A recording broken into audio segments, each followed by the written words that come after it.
Happy Friday, everybody. I'm Eric, and you're watching Eric's Crypto Corner. I'm a tax accountant with over 16 years experience in the industry, and I've been in the crypto space for about 5 years by way of GPU mining, ASIC mining, buying and selling crypto. So let's get right into today's video. Ways that you can get Bitcoin. There's a couple of different ways that you can get Bitcoin. There's really two. You can either buy it or you can earn it. To buy Bitcoin, there's really two major avenues you can take to get it. The first is going to be using a centralized exchange. You may have heard this term before, centralized exchanges. These are basically companies that hold crypto in their possession and they are willing to sell it to you for cash. You might have heard of some of these before. Gemini, Coinbase, Crypto.com, Kraken. These are all very popular centralized exchanges. Okay, go for it. What's the second way? Try again. What's the second way? The second way to buy Bitcoin is more of a traditional method. It's right through your stockbrokers that you are already familiar with. These would be Fidelity, Robinhood. They have been releasing ETFs the last year or two that effectively allow people to buy and sell Bitcoin from their platform. So you might be asking, which one of these options should I choose for me? Now, everybody's a little bit different, but I'll kind of give you the advantages and disadvantages to each here. So with the centralized exchange, there are two big advantages. Number one, there are multiple payment methods. So you can pay with your bank, you can pay with your credit card, your debit card. You can even use different apps like PayPal or Cash App, things of that nature. The other big advantage that you have with a centralized exchange is if you buy Bitcoin and you decide later, maybe you want something else, you can easily flip it to something else without a whole lot of effort. The centralized exchanges offer a slew of different cryptocurrencies that we haven't really talked about much yet, but just know that once you have your crypto purchased at a centralized exchange, you can easily swap it to something else down the road if you so desire.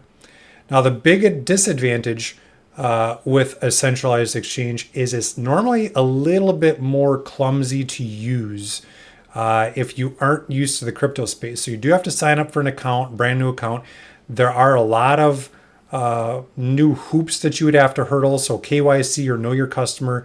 The United States centralized exchanges do require you, to submit like a driver's license, your birthday, I think even your social security number these days. So there is some hurdles that you have to go through learning how to apply for an account, learning how to get access to that account, even learning how to use that account. Now let's talk about the advantages to using a stockbroker account like Fidelity or Robinhood. The big advantages there are normally most people have some kind of brokerage account already set up. If you're have some retirement funds in there, or maybe you have some other stocks and bonds that you've been buying, you easily can access their crypto section. So Robinhood has a separate crypto section. Fidelity has a crypto section that you can just go and buy Bitcoin ETF anytime you feel like it. Normally, their fees are also very low. So that's a very big plus, is if you want to buy some of these products through their platform, their fees are normally quite low. The biggest downside to using a brokerage is going to be they normally don't have a lot of options at this time. Now, as time goes on, these stockbrokers are allowed by the federal government to sell different types of cryptos. So right now, they have a Bitcoin ETF, which is obviously the topic of this video, but normally they will not have very small projects. Maybe there's something that you really wanted to get into. You're going to be very limited to their selection. It's kind of like, think of a centralized exchange as like a buffet where you can go and you can get kind of anything you want, whereas a stockbroker may only have a very limited menu of 5 or 10 items for you. Now, the last way I want to talk about isn't really about buying Bitcoin, it's about earning Bitcoin. And in our last video, we did kind of go through the description of what Bitcoin was and how it worked, but miners are the ones that actually support this computer network that Bitcoin exists on. And they are the ones that are reviewing the transactions, and they are the ones that are processing the transactions.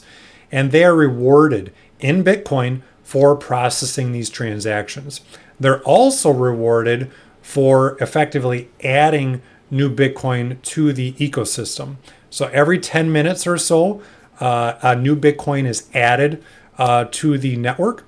And like we talked about last video, there are 21 million Bitcoin that will eventually be added to the network, and that is the cap. But as of today, about every 10 minutes, a new Bitcoin is found, and that is rewarded to miners as well. Now, the advantages to mining is that it is a passive income for you. You know, the machine is doing the work, the machine is recording the transactions on the blockchain. You are getting paid, you know, every so often in Bitcoin. And that is a very cool passive way to make some additional income for yourself. The big downside is that it is extremely competitive. You know, there are thousands and thousands and thousands of miners in the world, including myself, that we're all competing for the same rewards.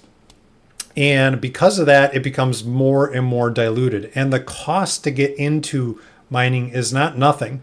You know, we're going to be talking about in other videos about home mining and some small ASIC machines and things of that nature, Bitcoin mining.